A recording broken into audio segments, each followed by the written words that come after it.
First episode की शुरुआत में हम देखते हैं कि हमारा मेन कैरेक्टर साकुतो जो कि लाइब्रेरी के अंदर बुक्स ले रहा था, तभी उसे एक लड़की अपने पास से गुजरती हुई दिखती है जो कि एक बनी की ड्रेस में थी, जिसे देखकर वो चौंक जाता है। वो लड़की लाइब्रेरी में सभी लोगों के सामने जाती है, बट वो लोग ऐसे दिखा रहे थे जैसे वो उसे देख ही नहीं सकते। ये सब देख के साकुता हैरान हो जाता है और वो उस लड़की के पास जाता है। उस लड़की को भी लगता है कि वो भी उसे नहीं दे सकता, बट वो लड़की उसे बाय बोल के वहां से जाने लगती है। तभी साकुता उससे पूछता है, क्या तुम साकुराजिमा हो? तभी उसे पता चलता है कि वो दोनों सेम ही हाई स्कूल में है। असल में वो लड़की एक फेमस मॉडल होती है और वो जाने लगती है। वो साकुता से कहती है कि तुमने जो भी देखा अभी वो सब भूल जाओ। अब हमें अगले दिन का सीन दिखाया जाता है जहाँ की साकुता अपनी स्कूल जा रहा होता है। वो अपने बेस्ट फ्रेंड से पूछता है, क्या तुम्हें बनी गर्ल अच्छी लगती है? फिर साकुता उसे लाइब्रेरी में जो कुछ हुआ उसके बारे में बताने लगता है। जब वो स्कूल पहुंचते हैं तब वो अपने बेस्ट फ्रेंड युमा से पूछता है, क्या तुम साकुरा को देख सकते हो? जिस पर उसका दोस्त कहता है कि मैं उसे देख सकता हूँ। फिर हमें साकुरा के बारे में बताया जाता है कि वो एक फेमस मॉडल है, जिसके कारण उसके स्कूल में ज्यादा दोस्त नहीं है और वो स्कूल में बहुत फेमस है। अगले सीन में साकुता लंच कर रहा होता है, तभी युमा की एक फ्रेंड उसके पास आके उसे युमा से ना बात करने के लिए फोर्स करती है और उसके कारण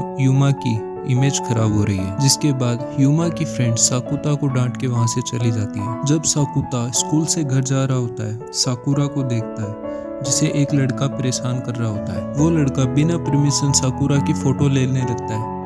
तभी साकुता उन दोनों के बीच में आ जाता है और उसे ऐसा करने से रोकता है। जिसके बाद साकुरा उसकी हेल्प करने के लिए साकुतो को थैंक यू बोलती है। ट्रेन में साकुतो साकुरा से कल के बारे में पूछने लगता है, बट साकुरा कहती है वो सब तुम भूल जाओ और वो उससे पूछती है कि तुमने कुछ गलत काम तो नहीं किया था उसके बारे में कल सोचते हुए। जिसके बाद साकुता उसे साफ इनकार कर देता है कि उसने ऐसा कुछ भी नहीं किया। साकुरा पूछती है कि उसके ज्यादा दोस्त क्यों नहीं है। जिसके बाद साकुता कहता है कि स्कूल में उसके बारे में एक गलत र्यूमर फैला हुआ है, जिसके कारण कोई भी उससे दोस्ती नहीं करना चाहता। उसके बाद साकुता साकुरा से पूछता है कि वो एक मॉडल कैसे बनी। साकुरा बताती है कि जब वो 6 साल की थी उसे एक एड में काम करने का मौका मिला, जिसके बाद उसे और भी बहुत से एड्स और मूवीज में काम करने का मौका मिला, जिसके कारण वो एक मॉडल बन गई। बट ये सब उसे बिल्कुल भी अच्छा नहीं लगा। वो साकुतो को बताती है कैसे वो एक दिन एक्वेरियम गई थी, तब सभी लोग उसे इग्नोर कर रहे थे। वो सभी लोग ऐसे दिखा रहे थे जैसे वो उसे देख या सुन नहीं सकते। जब वो एक कैफे में गई जहाँ पे वो हर बार जाती थी, वहाँ के लोग भी उसे सुन या देख नहीं पा रहे थे, जो कि उसे बहुत ज्यादा अजीब लगा। स्टेशन से साकुरा साकुतो के साथ एक शॉप पे पहुंची जहाँ पे उसे कुछ खाने के लिए लेना था, बट शॉप ओनर ऐसे बिहेव कर रही थी जैसे वो उसे देख या सुन नहीं पा रही हो। जिसके बाद साकुतो साकुरा के लिए क्रीम बन ऑर्डर करता है। चलते चलते साकुतो साकुरा को बताता है कि उसे सभी लोग प्यूबर्टी सिंड्रोम के कारण देख या सुन नहीं पा रहे। इस सिंड्रोम के कारण लोगों को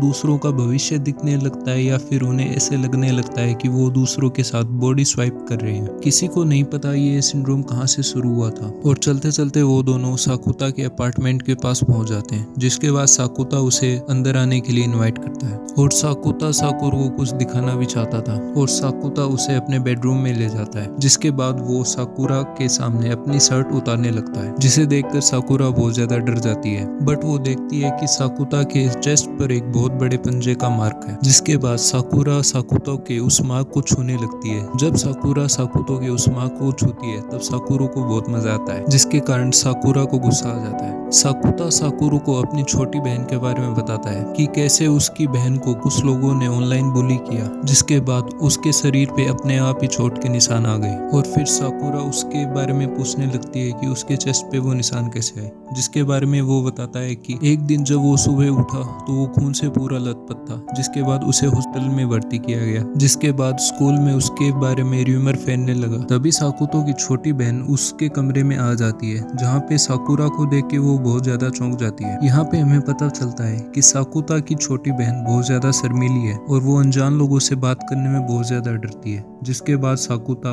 उसको साकुरो से मिलवाता है। जिसके बाद उसकी बहन वहाँ से चली जाती है और फिर साकुरा भी वहाँ से चली जाती है। और हमें बताया जाता है कि उसके बाद साकुरा ने स्कूल आना बंद कर दिया था। साकुतो साकुरा के बारे में ऑनलाइन सर्च करता है, लेकिन वहाँ पर भी उसे कुछ नहीं मिलता। स्कूल के बाद साकुतो एक पार्ट टाइम जॉब करने जाता है, जहाँ पे उसे एक जर्नलिस्ट मिलती है जो कि ये जानना चाहती थी कि वो हॉस्पिटलाइज कैसे हुआ। साकुतो जर्नलिस्ट से एक डील करता है जिसमें वो इंसिडेंट के बारे में सब कुछ बता देगा देगा, बदले में जर्नलिस्ट साकुरा की सारी डिटेल उसे ला कर देगी। साकुतो पार्ट टाइम जॉब के बाद अपने घर जा रहा होता है, तभी वो उसी शॉप पे जाता है जहाँ से उसने पहले क्रीम पफ लिया था। वो उस लेडी से साकुरा के बारे में पूछता है, बट वो भी उसे नहीं जानती थी। जिसके बाद जल्दी जल्दी वो अपने घर जाने लगता है। जब वो अपने घर पे पहुंचता है तो वो वहाँ पे साकुरा को देखता है, जिसने सुबह से कुछ नहीं खाया था। जिसके साथ ही एपिसोड 1 यहीं पे एंड हो जाता है। इस एनिमे के और भी एपिसोड देखने के लिए लाइक शेयर सब्सक्राइब कीजिए हमारे चैनल को।